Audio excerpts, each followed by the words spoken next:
cyubahiro. Bwana asifiwe. Amen. Ndakumukunda papa. Tuzamure tanga rosta tuzogushimira Imana. Tuzamure amaboko hepfo. Amen. Haleluya.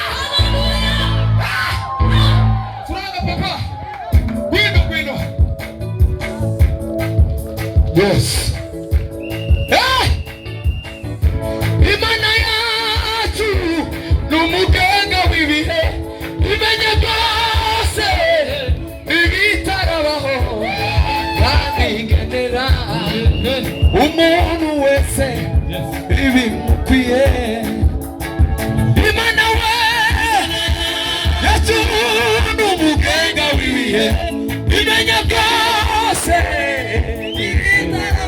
kandi igenera umuntu wese ibimukwiye.